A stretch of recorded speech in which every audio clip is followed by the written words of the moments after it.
Well, greetings and salutations, everybody. Welcome to the YouTube channel. And this, of course, is our very special open spoiler discussion of Ms. Marvel Season 1, Episode 5. So, of course, if you didn't just get the note there, this is an open spoiler discussion. So if you have not seen Episode 5 of Ms. Marvel yet, you might want to just add this video to your favorites list and come back a little bit later, because we're going to talk about it in all detail. So you have been warned. I am, of course, your host, John Campea, and I'm joined over here by Mr. Robert Meyer Burnett. Robert, how you doing? John, I'm very excited. You know, you and I haven't done a spoiler discussion together about Ms. Marvel. You've been doing them solo, so I'm very honored to be here. Have we not done one yet? Not on this show, no. Oh, wow. Okay, well, I'm glad you're here with me Very, today. very exciting. You know, I have to tell you, I found this show very refreshing. It was not something I was necessarily interested in, but as you have pointed out many times, this is a wonderful show. It is a wonderful show. And I'll tell you what, I'm right there with you. Like right at first, I didn't know that this show would be for me either. Like, obviously, when they announced that Iman Vellani, good Canadian girl, who grew up not far from me, was cast, and obviously got my attention. I didn't know what to expect from the show. And then right from episode 1, I was completely hooked. And we are now all the way up to episode 5, one episode here to go. And here's how this show is going to go, guys. Rob and I are first going to spend the first half just kind of talking about our thoughts and opinions about the different things that happened in this episode. And then we're going to throw it open to you. And then the entire second half of this, we're going to just hear from you. Do you have a thought, opinion, observation, theory, question about this episode of Ms. Marvel? You can use the super chat feature and send that in. And we will leave it open for a few more minutes. And then we will close it down, and then we'll take the questions from there. So, Rob, let's not waste any time. Let's dive into it here. So this episode picks up immediately kind of where we left off. Of course, in the last episode, we have Kamala finding herself back in time at that infamous event of when her great-grandmother failed to get on the train, and her little girl grandmother did get on a train following stars to get on the train. We start there, but only a little bit further back. And one of the things I've appreciated about this show is the fact that we're also getting a history lesson. Yes. We're getting a history lesson that they do not teach in Canadian schools or American schools. And I knew some of the things that are in there, but a lot of it I didn't. And so we get this whole background history about Kamala's great-grandparents, starting with her great-grandmother, who is a Jinn, and her great-grandfather. Now, I had to pull up the IMDb page because I want to make sure I got these names right, because this might be the best looking couple in the history of comic book movies. You had Fawad Khan, who, fuck that guy and his stupid fucking perfect face. That is a handsome man, the guy who plays her great-grandfather. So the actor's name is Fawad Khan. And then the woman who plays Aisha, her great-grandmother, the Jinn. I'm going to mispronounce the name, I'm sure, but Mewish Hyatt, who stunning. Yeah. Especially when she smiles. Like when she smiles, like good grief. Oh. It's like, it's one of the best looking couples I've ever seen in a comic book movie. Anyway, this totally charming, the era that they're in, of course, it starts pre the partition. And it starts with this great line of her waking up and saying, "If you touch me, I'll break your leg." And he's like, "What, this leg?" Like, he's everything. And immediately you're charmed. And it's such a beautiful, you know, the way they transitioned from when he's just giving her a meal and then this transition to being outside and her saying, "Thank you for making a home for me." The camera pans back and she's pregnant. We now understand there's been a time jump. That was some great visual storytelling. What do you think of that? Totally agree. I mean, you know, the when he says, "Oh, you've been trampling my roses." That's right. Yeah. You know, and there's just something about, look, I think one of the great strengths of this show, I've always loved stories that delve into other cultures that are not mine. And whether you're seeing something like My Big Fat Greek Wedding, or you're going across time and space, or you're learning about any culture that's different, I think this show is very affectionate about these cultures that aren't our own. That's the perfect word. It's a very affectionate. I like that. It's very affectionate, and there's a lot of, because, you know, we in America, so often we hear these cultures, they're not portrayed in a great light. And a lot of these cultures are much older than ours, and they have beautiful traditions and beautiful people, and they're so wonderful. And what I really loved about this scene is it was just so loving and so romantic, and the colors and the field of And roses. it was tender. It was tender. Very tender. A great word. And I have to say, it kind of warmed my heart. You know, and it starts out, you don't know, because Aisha starts she's running from British soldier. She's running from British soldiers. She's running from the other clandestines. Yeah, she's basically on the run. And she's on the run, but she certainly is good with a knife. You know, and yeah. By the way, let's not gloss over. This episode starts with murder. Yeah. Let's not gloss. She starts with the killing of. I mean, granted, he was trying to kill her. Granted, but yeah. And like you said, we get into a history lesson how Pakistan is going to be the Muslim stronghold, and then India is being Hindi, Sikh, more secular, and much more secular place. And yet, this is not a peaceful transition of power. And they really get into that. They bring the danger. The danger is it rises and rises and rises to the point where they have to leave this beautiful home that they have because Aisha's husband is Muslim. No one's buying his milk and no one's buying his roses. Well, her milk and his roses. Her milk and his roses. It was kind of nice to see. And I think this is where it makes it very relatable, because I talk a lot on the show about how one of the great things about Ms. Marvel is, like things like My Big Fat Greek Wedding or Turning Red. Yeah. It's a show that focuses on a different culture, but shows that it's all the same experience, right? That's the same mom. These are the same struggles we all have. We have a shared human experience, right? It's kind of neat to see that they go the opposite way on that as well. That different culture, different country, some of the same problems. There is racism. There is religious intolerance. There is let's not forget, America doesn't have the market cornered on racism and intolerance. Oh, no. We certainly have a lot of it here. We'd like to think we do. Yeah. But we don't. There's some people who think we could be doing better when it comes to having more racism and intolerance in this country. But it's neat to see that them tell the story from this other culture. Hey, they have the same loving relationships. Parents love their children. They have the same struggles. They also have some of the same problems.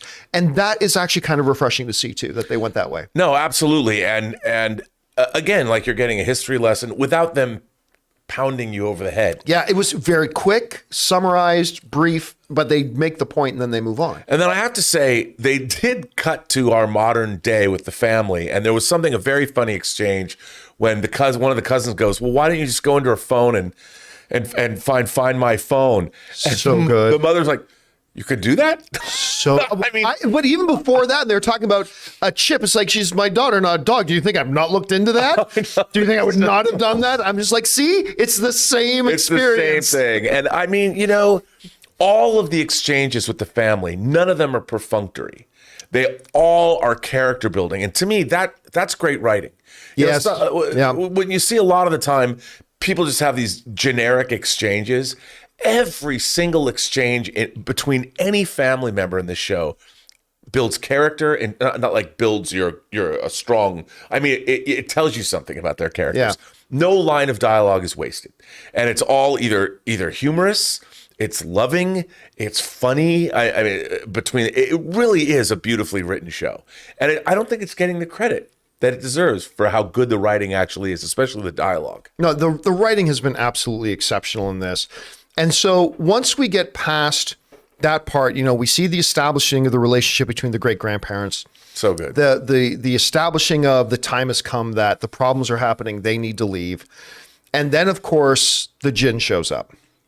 And, much like the way she introduced herself to Kamala, we see herself reintroducing herself to Aisha as if it's warm.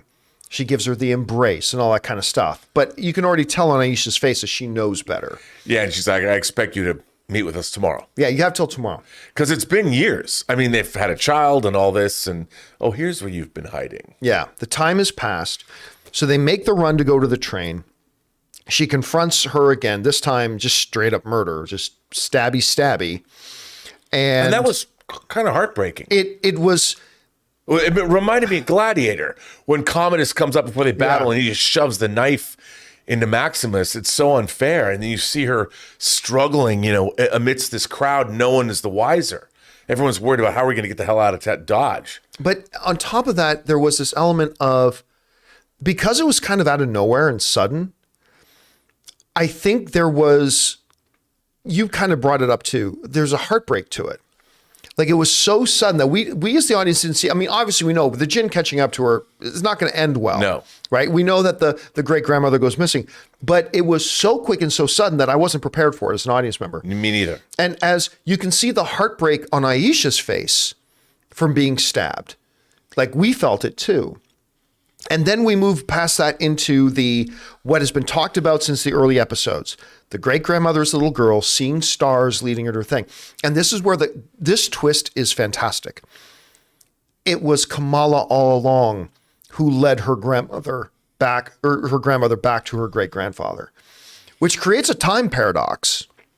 But that aside, like, that was such a cool thing to do, because right from the beginning, when they started talking about my great-grandmother saw stars, I led her back. So obviously the bangle had something to do with it, right? Yeah.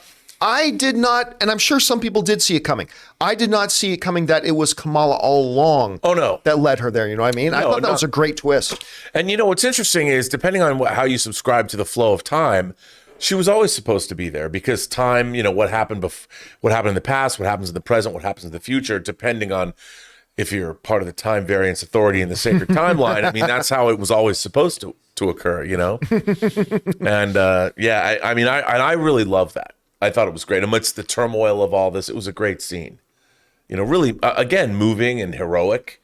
I mean, not all heroes have to punch somebody to exhibit heroism. Yeah. So the one thing I will say about the scene, though, is in this big crowd of people, here's Kamala Khan creating these light platforms, and nobody seems to notice. I like, you'd think a couple of bystanders would have stopped and go, "What the hell is this?" But they just kind of glossed over. No, man, they had to get on their trains. Come on. It's time to Okay, no, but there is an argument to be made for that they were, the last train was getting, their lives were all on the line. So, Yeah. I can see that. No, but you're right. I mean, one or two bystanders. maybe just a little somebody going, You know, Yeah, a couple of insert something. shots. Something, or even as the little girl's following the stars, which I think she was generating. I think the little girl was generating the stars, right? Yeah. But we'll find that out in the final episode, I'm sure. But still, aside from that, which was a problem for me. So she gets there, and then we come back to modern time. Waking up right where they had left off in the middle of the fight. Everybody else been knocked down. Well, the stabbing on the bangle. Yep. Sends her back to... And obviously created some kind of an explosion, if you will, that knocked everybody out. Right. They all come to, the rift is opening, and this is where things start to get weird for me. Yeah.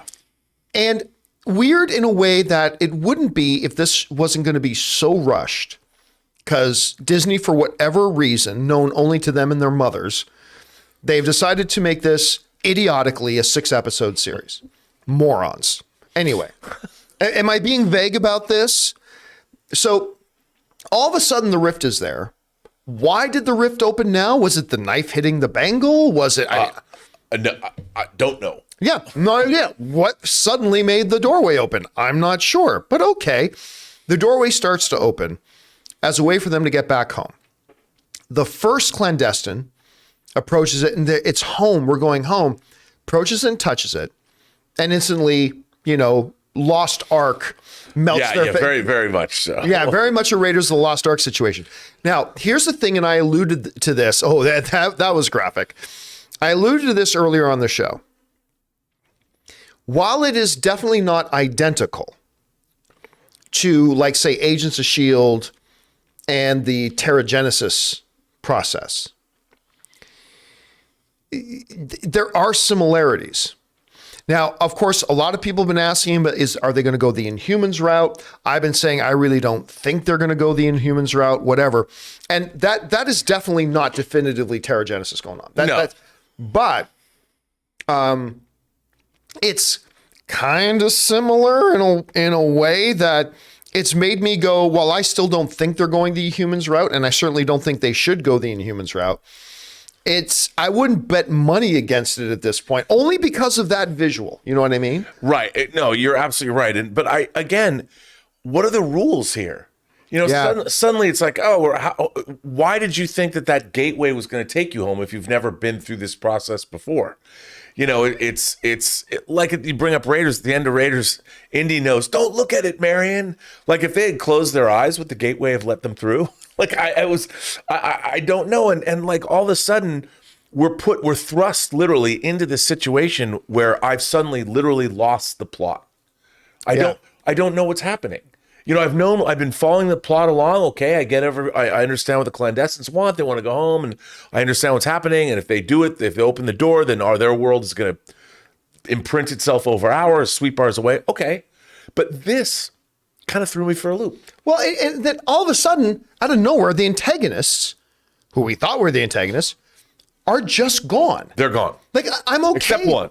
Except, well, and is he even an antagonist? Yeah, no. Because here's the thing. I'm fine with an antagonist departing a story what feels like early. Sure. That's fine. But this was like, you know, Randy Orton RKO out of nowhere. Boom. They're just gone. Like, they're there and then they're gone. And then she goes, I know what has to happen. And she touches thing. First of all, if she didn't even know, and we're talking about the lead Jin here, if she didn't even know that this thing was going to kill her people, how would she know, well, this is killing us. I didn't see that coming. If I touch it while saying the name of my son, Kamran, my power will transfer to him. Look, then maybe they'll explain that in episode 6. Right. Maybe they will. But you got to understand that your audience is watching tonight.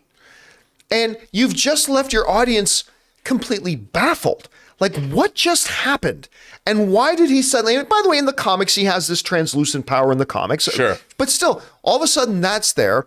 And for some reason, he turns to Bruno. Why Bruno? Not really sure. He says because he has nowhere else to turn. Really? And that was your best option? But still fine. Okay, story. I'll buy it. Fine. I'll buy it. We'll allow it. He goes there. The agency tracks him down there. The bottom floor blows up. And then they just decide that's the time to stop the episode, which was abrupt. But again, I'll allow it. The bigger thing to me, though, was this really all of a sudden, again, the people who've been set up as the antagonists were just suddenly gone. And that's weird. Now, I mentioned this on the John Campea Show earlier today. But now that we've been able to talk about it in context, this is what I meant by this feels like a great midpoint of the season. It's like we laid all that foundation. We got this set up. Whatever. The Jinn were there for a bit, but now this power is transferred to Kamran, and now we got to figure out what that power is and what that's all about.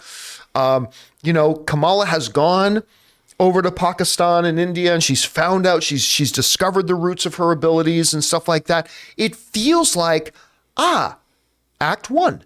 Or maybe even Act 2. Yeah, I would say at the end of Act 2 going into an Act 3. Now we can go into Act 3 and we can fulfill the realization of the story now.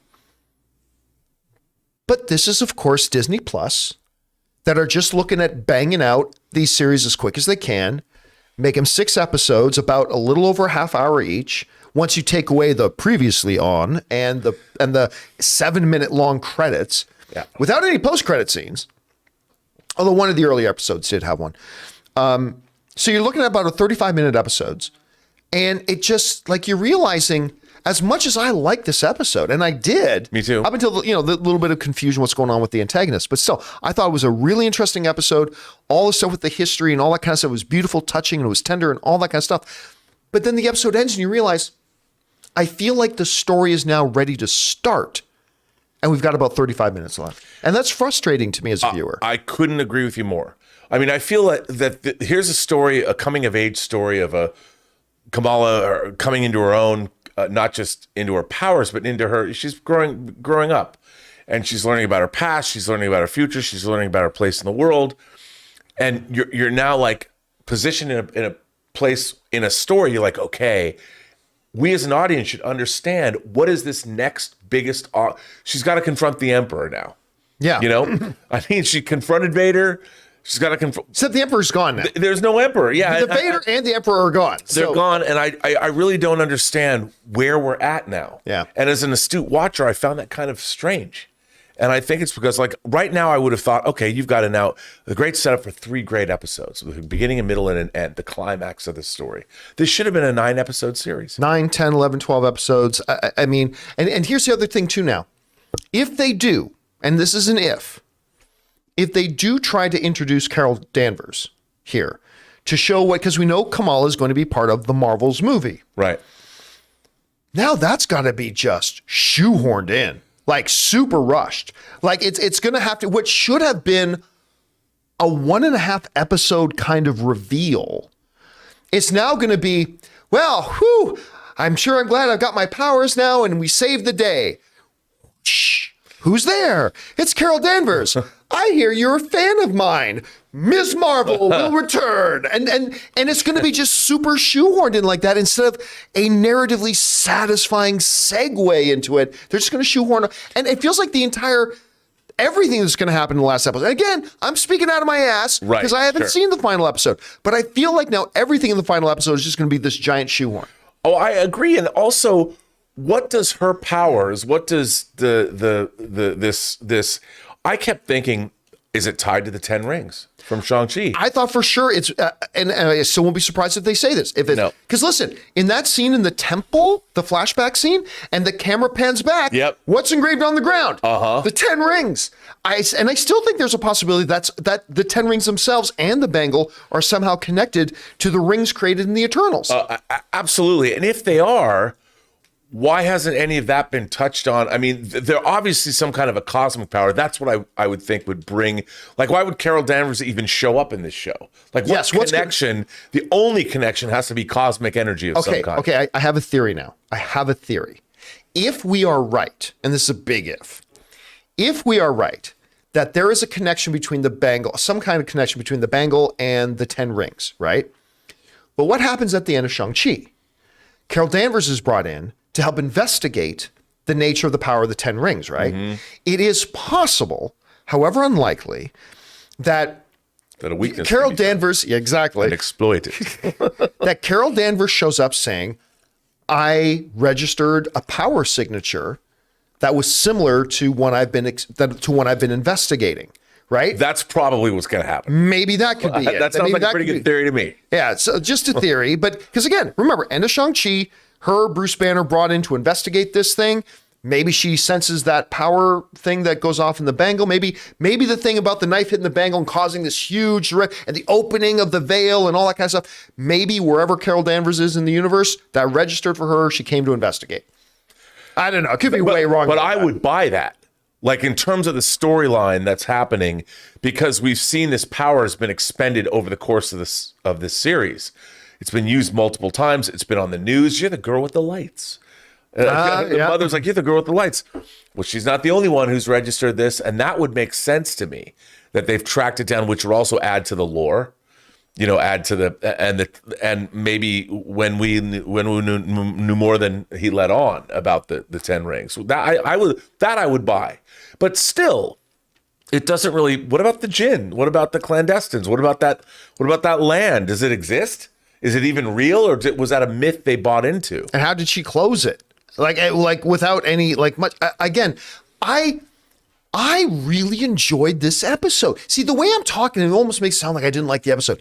I really like the episode. I did too. But it's in liking the episode and loving the show so far that creates this real sense of frustration in me. Yes. That it just feels like the show's getting going. And I don't mean that in a, you want to leave them wanting more kind of way. No. I mean in a very unsatisfactory kind of, I don't see how they're going to bring this to a conclusion. But hey, listen, maybe they're going to pull something out of their ass.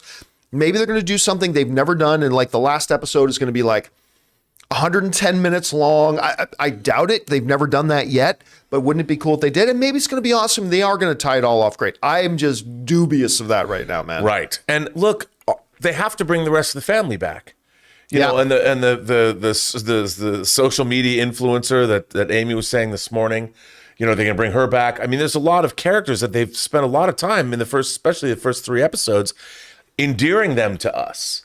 And I would think we've got to go back and have some resolution there. Like, is Kamala going to come out to her family like I'm a superhero? Well, she's out to her mother now. Well, yeah. But what about her brother, her dad? Yeah, Nakia knows. But by the way, I've loved that character, and she's just been gone. Right. And that's fine if this was a 9-episode season, because we knew we were going to get a lot more time. Again, I'm focusing too much on the fact that No, it's not too much. This deserves it. This 6-episode thing is nonsense, and they are proving it with every single show that comes out. This is a format that does not work. I agree. Or it could work, because as I brought it before, you think about British shows like Bodyguard with Richard Madden, Right. Rob Stark. But you have to then structure them as such. That's exactly right. And they just don't do a good job at that. And what's so funny is you go back and you look at Bodyguard, that's a 6-episode show. It works. Yeah, but it wasn't 35-minute episodes. No, it was not. Right. It was not. And I don't understand. I mean, it's almost like they're shooting these as if they're a movie. And I'm sure they are. I'm sure they're shooting these as if they're a movie. If they were, they would have worked out a lot better, I feel like, if they did shoot it as a movie. But that's how I feel like they're shooting them. And then they just figure out how to cut them into various episodes. When I really think they need to write these as things with beginning, middles, and ends. I agree. Each episode. I think that's the problem. Is they're written, the script is one long story and not broken up into actual 6 different. And again, it's fun. I want to reemphasize again, my ire about this is coming from the fact that I really do like this show a lot. Like and I feel like they're hamstringing the show by doing it this way. Anyway, guys, that's our take on the episode 5 that we had of Ms. Marvel. We both really liked it, loving this show so far. Very frustrated that I don't see any way they're going to be able to satisfactorily conclude this without making it feel super rushed or disjointed or shoehorned or whatever. But hey, man, we'll see. But now the important thing is we want to hear from you. The super chats are no longer open, but we had them open for a while. And you guys were firing in your thoughts, opinions, theories, and questions as well. So let's get over to those and see what you guys have been firing in. But you know what? Before we get to those, we want to take a second and thank the sponsor of this video today, our friends. I love these guys at Storyblocks. We want to take a moment and thank the sponsor of today's video, Storyblocks. Guys, I have been an enthusiastic fan and user of Storyblocks for years. I go to them whenever I'm in need of content creation assets like royalty-free music, video clips, or templates for my creative projects, ranging anywhere from little editorial videos to my very own full-feature documentary. Storyblocks helps you bring your stories, videos, and projects to life without sacrifices due to time, budget, or access to resources. They have over 1 million different story assets ranging from stock videos, audio and music, an in-browser video editor, and they feature pre-designed templates, animations, and outros. Storyblocks uses an affordable subscription model, and their unlimited access plans offers, well, unlimited video and audio downloads rather than a costly pay-per-clip model. With Storyblocks, you'll be able to create more content and, more importantly, better content, all while using a subscription plan that fits your budget, utilizing unlimited downloads of demand-driven and diverse content. So if you're interested in upping your content creation game, head over to www.storyblocks.com/Campea and get started today. That's www.storyblocks.com/. And thank you to our friends at Storyblocks. Again, guys, I use them for my own documentaries, some editorial videos. They are fantastic. If you're into content creation, you got to get Storyblocks. All right. With that down, we're going to move on and start taking those live comments and thoughts that you guys have been sending in. So, Rob, what do we got? Well, our first question or our first comment comes from Suffering in College. Sends in a super chat and says, off for me pretty hard with episode 4 and 5, and I find myself very disappointed. I like the partition stuff, but that's where it ends. Thinking I may skip the future Disney Plus shows from Marvel at this rate. Oh, that was one of 2. You know what? He might have. Might have come in a little bit. Oh, there it is. Okay. Also, how are we 5 episodes into this series and yet know nothing about the Jinn, nor Dimension, or its inhabitants? Even the bangle itself is still a complete mystery from 2001. It doesn't have a name, origin, or a clear power set. Okay, but let me speak to that for a second, though. That part is fine. The thing about the bangle, that's fine. The 10 rings, Shang-Chi ended with us still not really knowing anything about the 10 rings. That's fine. I have no problem with that whatsoever. You introduced at some point that, you know, the Jinn are going to be the antagonists of this thing. Okay, that's fine. And then suddenly they're gone. You introduce all these grand concepts of there's this other universe, which of course has been a part of the MCU for a while. There's this other universe and there's all that kind of stuff, but no definition. Now, again, I'm sure they're going to touch on this a little bit once we get into the next episode, but it's going to be really, really rushed. Again, pardon me. I totally get it. Listen, episodes 4 and 5 didn't work for you. I think they're beautiful. I think they work great. I think they're wonderful compliments because I was telling this to Rob earlier today. By going back into the past, you are actually laying foundational stuff for Kamala. Right. This gives us a better understanding of Kamala as Kamala better understands herself. I thought it was beautifully done, all that kind of stuff. But if it didn't work for you, that's cool. But you did mention a common thing right now, and I mentioned this today too, that other than WandaVision and this show, Ms. Marvel, which I feel is going to get, again, maybe ruined by an overly rushed final episode, the MCU shows on Disney Plus have not been must-watch TV. No. I mean, I liked Falcon. They start out as such. They always start out great, right? But I liked Falcon the Winter Soldier, but it wasn't great. Right. I liked Loki, but it wasn't great. I didn't like Hawkeye. Moon Knight I enjoyed Moon Knight, but it wasn't great. No. I mean, and I just feel like the whole thing, and a lot of it has to do with this structure problem I think they have. But Structure and also the endings. yeah, Like I always they feel don't know that- how to they don't know how to stick the landing. No, they peter out, and you wonder what was the point of this story that you're telling me. Like especially Moon Knight, you start out watching it's about Mark Spector, and then by the end you've got Khonshu and Ahmed fighting. Like in this, what do the Jinns? I mean, the story is Kamala's story. So what does all this other gobbledygook mean in terms of her? Like now she knows more of who she is, and we've seen all that. But okay, how does that now incorporate? What does the destruction of our Jinn characters have to do with where she's going to go next? Yeah. Does she just walk home and go, "You're never going to believe, Mom, what I actually witnessed today. I witnessed Jinns being like turned as crystals and fall apart in a pile of bones." I think the mom saw that. And yes, but what are they going to talk about? Like, what does that mean? Yeah. And by the way, I should recant one thing. I said they've never been able to stick the landings. The one show that I still don't think was great, but that did stick the landing very well was Falcon and the Winter Soldier. Yeah, I thought so too. Yeah. That one, they stuck the landing. It's just unfortunate. I didn't think the show was great up until that point, but they did stick the landing. But that was also the most grounded, down to earth espionage, that kind of thing. Yeah. This, they're introducing all these heady concepts and showing us these things, and yet we're kind of left with not really an understanding of what does all of this mean. Yeah. All right. What's next? So we also have this someone in college. He had sent 3. So Suffering College says the clandestines honestly felt like they found 4 random extras, told them not to bother getting changed, then proceeded to buy them $2 props from Costume City for weapons and called it a day. Overall, this series fell. And then I think we already read the other part. I want to say this about the clandestines. I 1,000% disagree with you about that part because they felt like they were living in this world. Yes. They weren't supposed to look or feel like they came from another world. They were supposed to look like they blended, so that's fine. But I would disagree completely with you that they just felt like they grabbed 4 random people and put them on screen.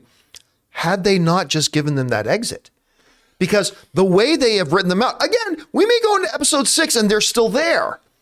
Maybe it is Terragenesis and they transform, they evolve into the next stage of Pokemon or whatever it is that they're going to do. And so maybe they will, but I'm going to assume they're not for now because they kind of showed up suddenly. Because they're suddenly gone, it's like, okay, maybe it does feel like that a little bit. I completely agree with you. I mean, but again, like you said, they're not supposed to stand out, first of all. Yeah. And again, in a way, because we really only focused on a few of them, all these characters were in the background the whole time. I mean, they felt that way because we didn't know them. Yep. All right. What's next? Suthius sends in a super chat and says, near the beginning of the series, when the dad told the story of great-grandmother following a trail of stars, I somehow knew it'd be Kamala. Is this an example of this always happened time travel? Again, they created a time paradox, right? That for her to get back, she needed Kamala there. So what came first? And this is where your brain starts to bleed, right? Well, wait a minute. What about the first time before Kamala was born? How did she... So yes, it becomes a sense of destiny. You brought up the time variance authority that it always has to happen this way, right? Has to happen that way. So yeah, it does kind of feel like that. By the way, did we go back far enough, Jonathan? Are we at the right spot for the questions? Yes. Okay, great. All right, what's next? Fangblaze71 says, I love the first 3 episodes. 4 was okay, but I can't lie. I think this was the worst episode from all the live action Star Wars and Marvel shows on the app. Oh, Really? I disagree. I think again, I am as confused about the sudden departure of the Jinn, the abrupt ending. Where does this even go in? But so much of it was not just good, great. So much of this episode was The great. history going back in time. Maybe it's because So beautiful. I loved it. I mean, and it's you're getting world building here, and I thought that was really important. And it also leaned into the history of the family itself. Yeah, What which the I thought was partition great. mean, and I loved it. And I will say this though, about no, there have been some truly horrible episodes. Whether you're talking about Book of Boba Fett or that one episode of Loki, which I still think is the worst episode anything on Disney Plus so far. There have been a lot of things a lot worse. But like even if the show rolled its credits as Aisha died on that train platform, I thought it was a great episode up until that point. Yeah. Then some confusing things happened, but that first 20 minutes of this episode, I personally thought was great. I totally agree. Anyway, all right, what's next? Thanks for writing in your thoughts, man. Appreciate that.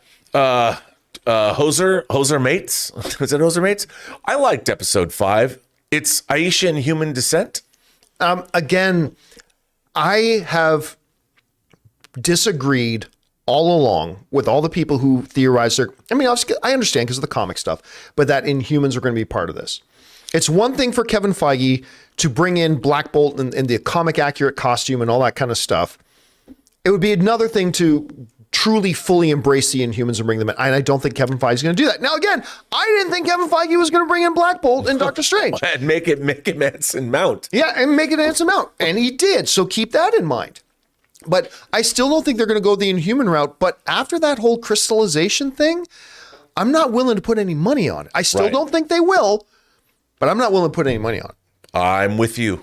All right, what's next? The Sock sends in a 1999 super chat. Thank you, Sock. Okay, hold on.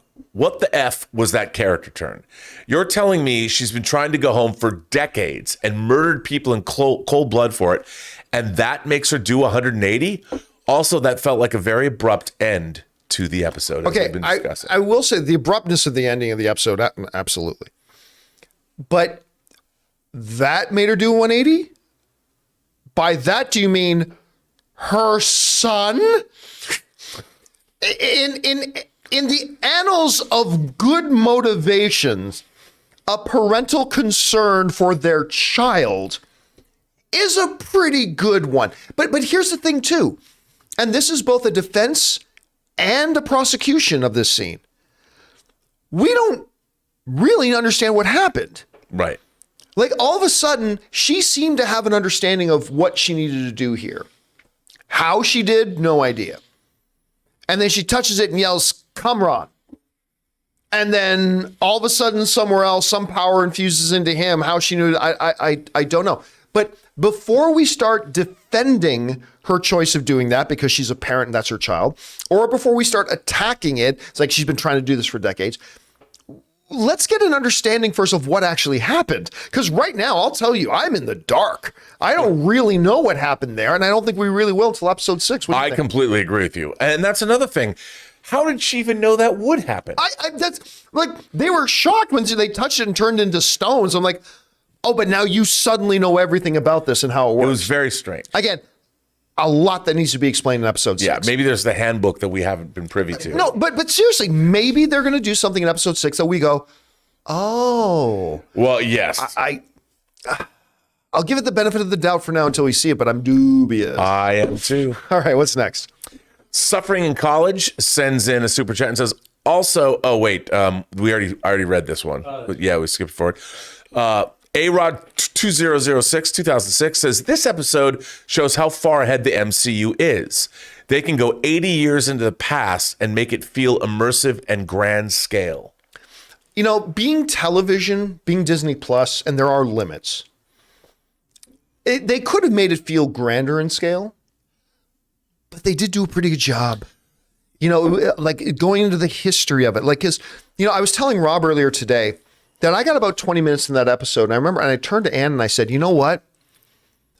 They haven't done one thing about superpowers or superheroes or another dimension. None of that in this episode. This has just been a wonderful origin story of these two people, about how they met and how they fell in love, and this cultural upheaval as the background.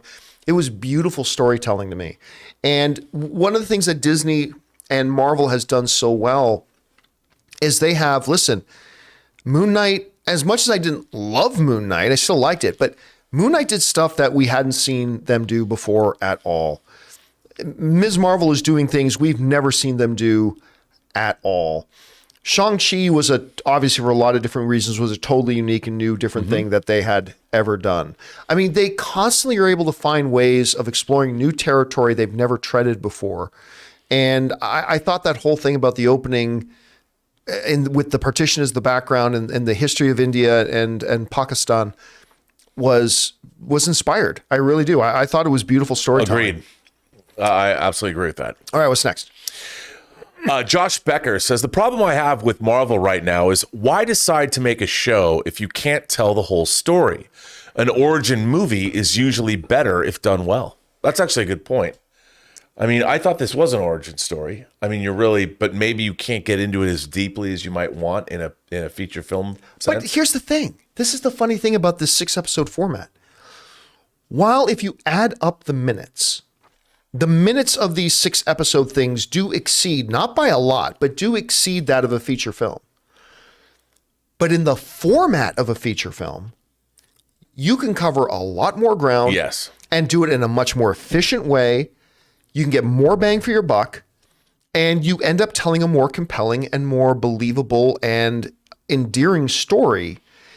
Because we've already said a couple times here, I feel like if this was a movie and it's an origin story, I feel like we just got either to the midpoint or to the end of Act 2, and now we're all set the stage for a full Act 3. And therein lies the problem. And I really do feel like, while as an IP, Ms. Marvel is ripe for Disney+. But if this was the story you wanted to tell, this should have been a movie.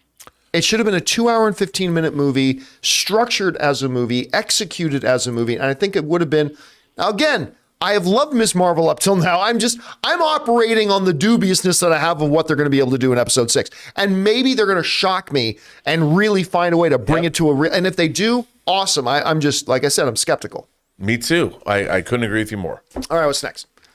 South Texas Shark says, do you think Wong will show up? I'd love that. Listen, I was making fun of myself and other people, other MCU fans earlier today, because all of us, like I'm telling myself included, we're like, cameos, right? But I'm okay if it's a Carol Danvers, because narratively that makes sense. And I'll tell you what else, I would also be okay with Wong. The reason being is that for twofold. One, we were talking a little bit before about the investigation of the origins of the 10 rings. If that is something that could catch the attention of Carol Danvers, it could also be something that catches the attention of Wong. But number two is, it feels lately that Wong is kind of becoming the next, why am I freezing on the character's name? Nick Fury. He's kind of becoming the next Nick Fury. It kind of almost feels a little bit like Wong is becoming the connective tissue between a lot of the different properties. So for those two reasons, I would be okay if a Wong showed up. I don't think you will, but I'd be okay with it if he did. Also, he would be the one would be tracking down this on Earth anyway, as the Sorcerer Supreme. And maybe he summoned Carol Danvers to come back to Earth to say, like, look, I found there's this activity going on. I don't quite know what it is, but it's connected to our investigation. Right. By the way, somebody in the live chat, Leonardo in the live chat, is saying, Wong, why not Kingo? Current events, Kingo's not on Earth. Right. Kingo is currently in the captivity of a Celestial and not around for that. So that would be why. Plus, narratively, other than the fact that he would be around somewhere, there's no real narrative connection there. Unless the 10 rings, the Eternals rings, and the bangle are all connected, which that's just theory on our part right now. All right, what's next? Sam Fisher says, was that a Kree hand at the beginning of episode 4?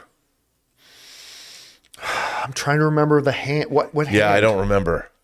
I don't, unless they're alluding to Secret Invasion, but I don't think so. No, I cannot recall. Yeah, you might be right, but I can't recall, unfortunately. All right, what's next? Sam Fisher says, I know everyone was up in arms about changing Kamala's origin from Inhuman, but I love that they leaned into the Indian Pakistani history and culture. Absolutely, 100%. I think that's fantastic. Right. But also, clarify, when you say everyone was up in arms, You mean the 0.5% of people who actually ever read Ms. Marvel? Like my wife is one of them. But let's not, pretend like someone's not. Ms. Marvel's not one of the more popular amongst some of the longer term hardcore comic book fans. Don't get me wrong. It's not like she's super unpopular either, but I think for a lot of people, this is all new regardless. Yes, 100%. Right. What's next? Sam Fisher goes on to say, I know you don't watch it, but this episode reminded me of the Doctor Who episode, Demons of the Punjab, which is about the partition. I've not seen that episode. Okay, and I don't watch we were just talking about Torchwood, though, in the car on the way back from lunch. Children of Earth. But yeah, as somebody who doesn't watch, I wouldn't know. But I would keep my eyes open for it, though. All right, thanks, man. What's next? The Chosen Girl says, what was the point of the Red Daggers? Clandestine were weak villains. I don't think we'll see Captain Marvel now. Listen, I said, like last week's episode, I said, I really liked that. Last week's episode 4, I really liked it. Me too. Wasn't big on the Red Dagger stuff, though. Especially the kid. Like that was out of nowhere, very forced. So now sitting by the campfire and that whole thing. It didn't really. Although to me, I kind of liked it again because it was world building, and the fact that there's an organization in Karachi that knows that this is going on. That there's somebody out there that's because what I in a way, this is going to seem a little strange. But this is a mythology that we in America, I have a feeling that no one in America involved in the MCU, like even the Avengers, don't know about what's going on. And they don't know anything about the Jinns or the clandestines. They know nothing about it. It's not on their radar. And it showed that there are organizations in other parts of the world that are aware of things that are going on, such as mystical entities that have been around that we don't. And so I like the idea that there's other organizations that are aware of things that our group, the Avengers or the Fantastic Four, or whomever, the X-Men, that we just don't know about them. But these Red Daggers did. You know what I half expected? I expected a bunch of Red Daggers to pop out, but to have the fez hats and say, "We are members of Orders of the Crescent Moon. We are sworn to protect the Ark or protect the Grail." Like that, seriously, that did not feel like the same kind of organization. I can totally see that. Is yours? Yeah, my soul is prepared for death. Dr. Jones is yours. Yeah. But that's the same kind of thing. Like there's that secret organization that we, if you don't know about it. Narratively speaking, their function was there to give us the information about the other world, because that's something that Kamala couldn't just stumble across, right? Right. And again, maybe, like we're asking the question, well, to have the sudden ending of them, what was the point of the Jinn? It could be the same thing with the Red Daggers. Maybe that will become a little bit more pronounced once we get to episode 6. But again, that's a maybe. Who knows? It's a good question, man. It's a good question. All right, what's next? Sam Fisher says, I love the line from episode 4. Even though I'm a Muslim, in my heart, I will always be Indian. And I love that mom and grandma speak Hindi and not Urdu. But haven't they spoken both throughout the show? Probably. I mean, I think they've been like, because I always have the subtitles on. But she says, and someone says spoken in Urdu. Didn't the line say my passport is Pakistani, but my soul is Indian? Yes. I love that. My heart will always be Indian. Yeah, my heart. And because, it was, I thought that was great. It was a beautiful moment. And what's really interesting is there's so many places in the world. There's still ethnic strife in India itself. Yeah. And India and Pakistan are still at odds. And there's lots of places in the world where there is that kind of that ethnic trouble. Attention. Yeah. And I really like the way it was portrayed here, that everybody on each side was sympathetic. There wasn't like, these people are evil. No, they're not. And they're, like you said, they're just us. We're all the same. And just because my passport says something, my heart can be this way. And it's complicated, but also simple. It's complicated. All right, what's next? Tim, just before you do, I just want to shout out Isaiah Sazu, who just became a producer level member of our membership channel. Thank you so much for that, man. Nice. And Kyle Mayer, a little bit earlier, became an actor level member in our membership. Thank you so much, guys. We appreciate that. Do you give like SAG cards, John Campea Show SAG cards to our actor members? No, I wish we had those, though. That would be kind of cool. Because that'd be cool. All right, I want one. Tim Platt says, at least this episode had stellar acting. This show won't be among my favorite MCU shows, but hard to argue that it doesn't have the best acting. The acting, especially in our beautiful couple. Those two. They were great. That dude, I love that dude. I'm like, make that guy a lead actor in some action franchise. I don't know. He's great, but again, the family has been fantastic. Fantastic. I mean, to me it is, again, we have to see how good or bad the final episode would be. As of right now, Ms. Marvel for me is very comfortably and very easily in my second favorite MCU show so far. Wow. Only behind WandaVision, which also I would say is probably the only one that I think has had even better acting. Because I mean, you're talking about Elizabeth Olsen and Paul Bettany, who both got Emmy nominations for their thing, right? But I mean, yeah, other than WandaVision, if we take WandaVision out, I think Ms. Marvel has been the best show they've had and the best acted show they have. But of course, there's still WandaVision. Right. All right, what's next? Cara Black says, if Captain Marvel does show up in episode 6, 40% chance, it'll only be in a post-credit scene. I think if she does show up, it's going to be a part of the plot. It better be, because again, otherwise it's going to be what we were talking about a little bit earlier. It's like shows Like you end, say. like trying to segue into a thing. It's like, I've been looking for you. Who? Ms. Marvel will return. It's like, I mean, yeah, I mean, that will be very disturbing if it's a post-credit scene. They need to incorporate it somehow. By the way, just another quick shout out. My kid Banana also became a director level member of our channel. Thank you so much for that, man. Appreciate it. Good to have you aboard. All right, what's next? Evelyn Jakara Kuros says the microchip conversation between Kamala's mom and grandmother was hilarious. Awesome. Well, I would have done it if it was legal. Made me laugh out loud. Me too. I thought it was, again, that's why the show's well written. Yes. They could have, that was a great exchange. It could have just been, well, I wish I had a leash for that girl, but no.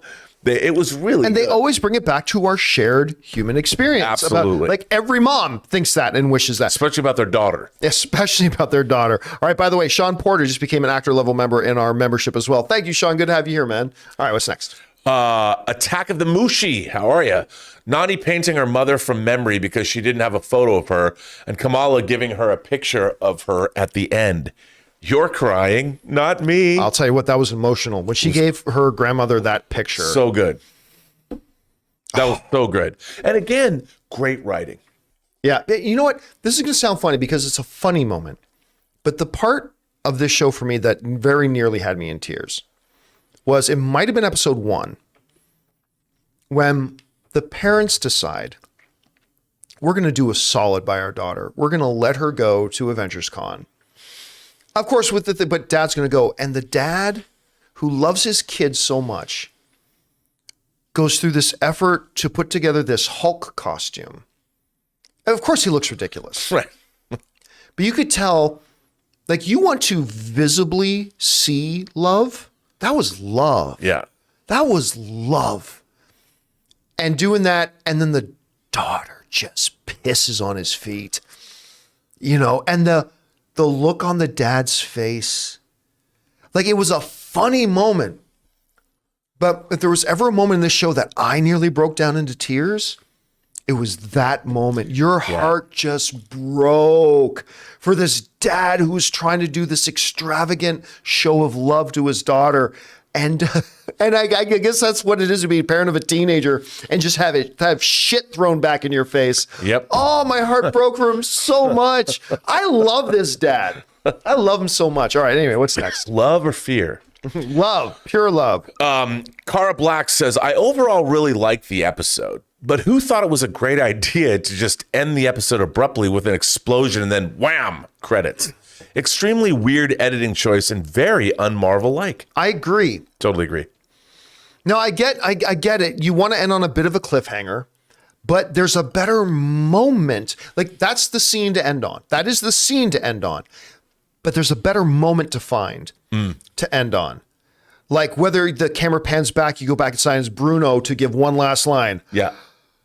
Like, Uncle Someone's going to be really mad about this. Like, I mean, nothing so lame. Right. I mean, But yeah. you can do something like that. It was the right scene, but the wrong moment. How did you feel about it? I feel the same way. And this is the thing. I feel that's why I believe these shows have like one script.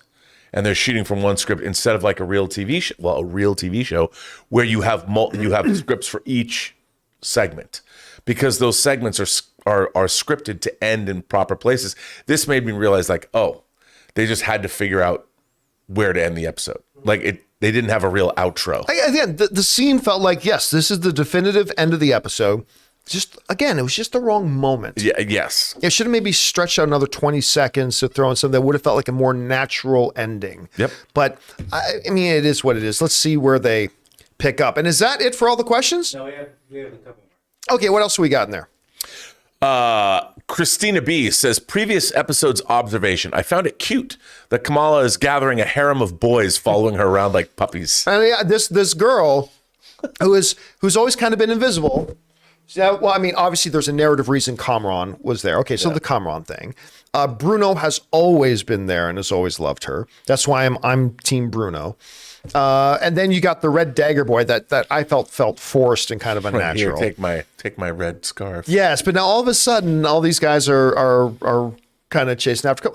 Granted, one of the sexiest things in men or women, boys or girls, is confidence. That's true. Confidence is a very sexy thing. And so it would kind of make sense that Kamala's found a new confidence. And so I can buy into her being looked at as being a little bit more, there being an attractive element to her that maybe wasn't there before. And maybe that could be it. Mm-hmm. That could be it. I'll buy that. All right, what's next? Tim Platt says, just when I thought I understood where this story was going, they go and change. Can't wait for the story to develop over the next few weeks. Oh, wait. Yeah, and Tim nails it, right? And that's the thing. I feel like we're at a great transition point to the final set of episodes. We're now ready for the conclusion of this story, not the final episode. And right. But again, I'm talking a lot of shit, but maybe we'll watch it and it will go, oh my God, they really pulled it off. And I hope they do. I'm just, like I said, I'm dubious. Me too. I'm a little dubious. All right, please make it good. Christina B says, do you think they'll do a Miss Marvel season 2? I'd love it if they did a proper season and not this 6-episode rush BS. The Noor ending was so bad. I will tell you this. I have heard no talk of a season 2, and obviously Ms. Marvel is coming back in The Marvels. But if you go to the IMDb page of it, when you look up Ms. Marvel, it says 2022 mini TV series. Yep, TV miniseries is what they call it. Ms. Marvel TV miniseries 2022. So it doesn't sound like they have plans. I mean, obviously, we're going to see more of Kamala. Sure. But I don't know if it's going to be in a season 2. Yeah, I mean, I think these shows are kind of like having a limited series, literally a comic, like a 6-issue limited series. Right. Like when they introduced Longshot to the Marvel Universe, it was a 6-issue limited series. All right, what's next? Marie Seifering says, Kamran went to Bruno for help after being left behind. Also, since he has a clandestine ancestor, it was like, Shane, where did that go? Kamran can use the energy of the bangle as well. I wonder if he stays Kamala's friend or heel turns. Okay, so number one, nothing is necessarily said that the bangle will work with any clandestine, right? Right. I'm not saying they don't. I'm not saying they've excluded that. I'm just saying, let's be aware that nothing in the show so far has said this bangle will work with any clandestine. It may very well be specific to her bloodline. Maybe yes, maybe no. Right. What do they do with Kamran? I will say this. It will be disturbing if this Kamran, who has been very, very like very good guy, very noble, even standing up against his own family and all that kind of stuff, if them in the final 38 minutes of this show, now granted, maybe we find whatever it is that happened to him. Sure. Does a dog. But I'm with you, dude. But it'll seem very sudden and very forced. Yeah, I agree with that. All right, what's next? Sam Fisher says, episode 3, not 4. Also opening scene, Floor had the design of the 10 rings. The Chinese design, not the Arabic design. I knew the bangle and 10 rings were related. Again, little things that are dropped. We as MCU fans, and I've been guilty of this, we find like some kind of imagery, Easter egg, whatever, and we think that's confirmation that this, and like 7 times out of 10, it turns out it was nothing. Right. It could be that, yes, the bangle was there and just so happened to have been the resting place of the 10 rings at one point, but maybe there's no connection. Again, I think there's a connection, but we can't look at that one visual and say that visual confirms they are connected, because the MCU has misled us on that a lot of times. And that's a good thing. Sometimes it's a good thing. All right, what's next? The Chosen Girl says, love the flashback with Aisha. I want more of her. Don't we all? I mean, again, the great grandparent couple is like stupidly attractive couple. Stupidly attractive. And again, I don't know what it is with these Indian actresses, but like between her, the lead girl in Bridgerton season 2, the lead Indian actress girl in Bridgerton season 2. I mean, it's just like, come on. Well, like, I mean, you know, that area of the world, Persian women, Indian women. Oh, Yeah, and the men are stupid handsome. Like, Yeah, these are good totally. looking dudes. They're good looking dudes. What's next? Andy says, as a 27-year-old, I don't know a lot of people my age who know what Bon Jovi is or are fans. Glad to see a new generation being introduced to the band through Miss Marvel. That's very disturbing. It's come on. I mean, if people can know who the Beatles are, I'm not saying Bon Jovi are the Beatles, but if people can know who the Beatles are, you should know Bon Jovi. Isn't it crazy to think that more young people now know who Kate Bush is than know They know who Bon Jovi is? You know, if you play Living on a Prayer, they're going to go, oh, they do that. Yeah. Living on a prayer. We just did that at karaoke the other night at our house. All right, what's next? Alex Holt says, this episode was the weakest. The pacing was awful for me. Feels like they rushed it because Disney won't give the creators more time to flesh things out. I would agree that it's the weakest, but to me, that's a commentary of how great the show has been. Right. And the pacing of the show was not all over the place until they got out of the past, which was the bulk of the show. Right. So, yeah. And also a lot of this episode, as much as I liked it, did stray away from our main character. It wasn't even a flashback about See, Kamala but I herself. don't agree with you on that because, like, you and I had a discussion about this morning. See, even though Kamala wasn't physically in the scenes, Absolutely. it was still about Kamala. It was there were scenes to give us a bigger understanding of Kamala. Oh, I totally agree with that. But, you know, for people like, they want to watch Miss Marvel. She's so good. Yeah, you're right. You're just heart smiles when she's on screen. I loved it. What's next? Nicolette King says, do you like episode 5 and what do you think is going to happen next? I do like episode 5, although I've been my frustrations come with what I am speculating is going to lead us into an overtly rushed, disjointed, shoehorned in things of an ending. Yeah. Again, the sudden exit of the Jinn was very jarring. So I didn't like that aspect. But overall, yes, I like the episode. All right, what's next? Baruz Hulev. I'm a Muslim and I'm also from Jersey, and a bunch of my friends live in Jersey City. The culture and vibes are spot on. Direction and acting is a joy. You know what, John, I've heard that from another friend of mine who says one of the great things about the show is the way he finally feels represented, that there's a Pakistani Muslim family that reminds him exactly of his family. And to me, that's what representation, when people talk about representation, what they want is to see themselves reflected correctly. Yes. And I love that because I know that I love seeing other cultures too. And when they're reflected the way they really are, I'm like, great, we're better for it. And that's what we love the family. As you say, I love this family, but they're all of us. See, there are some morons out there that don't understand that representation matters. Right, yeah. And it's normally because you've always had representation. Right. So when you always have something, you don't understand the value of it because you've had it in abundance. Of course. Whether it's money or health or freedom or whatever. When you've had something in abundance, you don't understand the value of it. And so, Or you've never even thought about it. or you never even give it a second thought. So therefore you think, everybody's got money to buy a house, or everybody's got this, or everybody has that. No, they don't. Representation matters. You just don't get that because you've always had it. When there's a reason, like the amount of our viewers who wrote, like I remember when Black Panther came out, like how many emails I got from viewers of ours who are African American and stuff like that, like just really saying, look, I've always loved Marvel. I've always loved the comic book movies. I've always loved that stuff, and I'm a fan regardless if they're white characters or whatever. It doesn't matter. But I wasn't prepared. I remember this one guy wrote to me, I wasn't prepared for my own emotional response when I saw somebody who looked like me. Or when you see little girls dressing up in Wonder Woman costumes for the first time and because it was somebody who looked like them. You know, representation does matter. And that's only highlighted more and more and more whenever a show like a Ms. Marvel comes out, and we get these messages coming in from people who are like, yeah, I love seeing this because I've always felt like I'm not a part of the MCU, but now I do, and I think that's important. Well, and I also think from a storytelling standpoint, specificity of any kind, the more specific and the more authentic that specificity is, the story becomes more interesting. That's why people love movies like My Big Fat Greek Wedding. I remember watching like early Martin Scorsese movies, stuff like Mean Streets. I love the whole Italian culture. I didn't have that in Seattle. Yeah, see, I grew up with that. So we didn't have that. Seattle was a little far. It was as far away from New York as possible. And I didn't. So I've always loved stories about whatever. Show me a different culture, and if it feels authentic, I buy in right away. Yeah. And I think from the beginning, and what's so delightful about this show is this particular culture and the way it was presented was so delightful.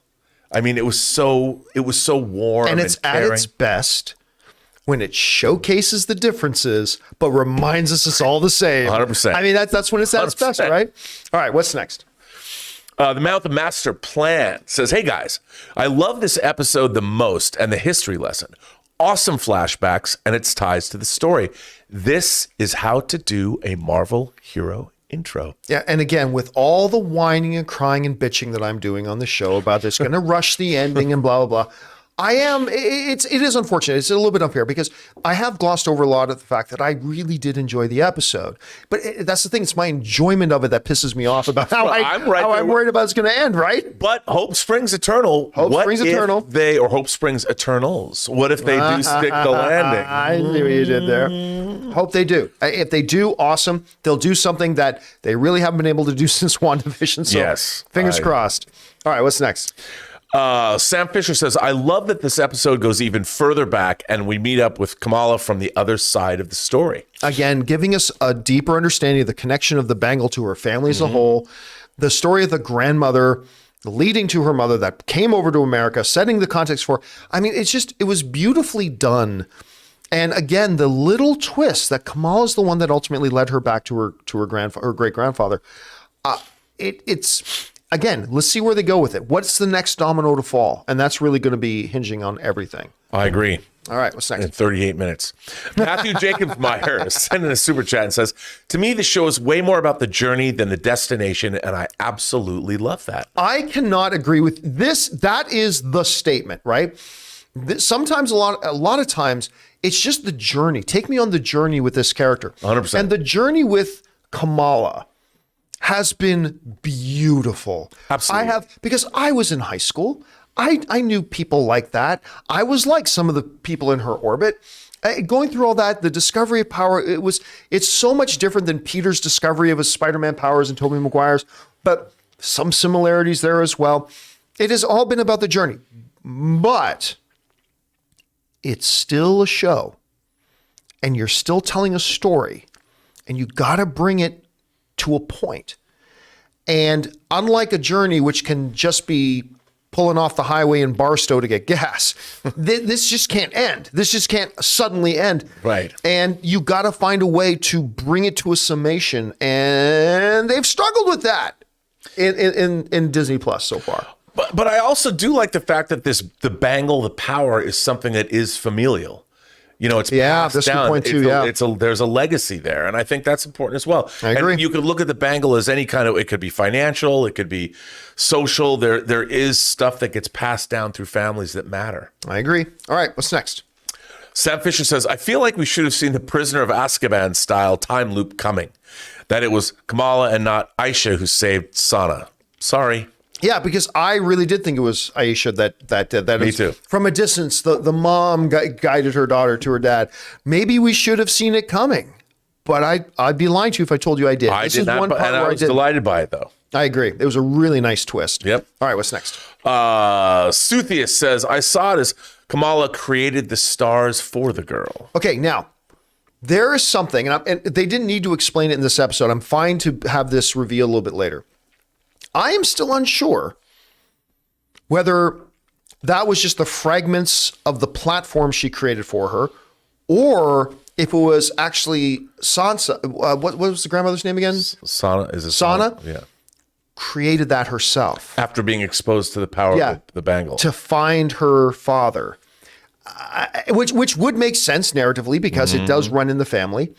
So I don't know. We'll have to see. Either way works for me. Either way works for me. Agreed. All right. And that's it. And guys, that'll do it for this installment of our Ms. Marvel open spoiler discussion. Thank you so much for being here and making this little spoiler discussion a part of your day. Again, I like the episode very much, with the exception of like that was an awkward ending for the Jinn. Yeah. Weird moment to end it off. And I do not feel like we're heading into the final episode. You were talking about The Boys. The Boys, we're heading into the final episode of The Boys season this week. After last episode, it felt like we were heading into the final episode. It felt like it's all crescendoing at the right time. That is not how it feels with Ms. Marvel. No.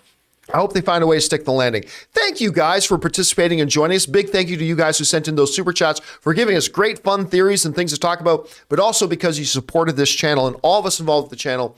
Thank you so much for that support. I want to thank Mr. Robert Meyer Burnett. Robert, where can people find you online? You can find me on Instagram at RMBurnett, find me on Twitter at BurnettRM, or find me at PostGeek Singularity on YouTube or postgeeksingularity.com on the web. And of course, he doesn't have a mic back there, but Jonathan Voico, producer, running the show here today. And of course, my name's John Campea. Guys, thanks a lot for being here. Don't forget to join us again for the John Campea Show tomorrow. We hope to see you there joining us. That'll do it for now, guys. Thanks a lot. And until next time, bye-bye.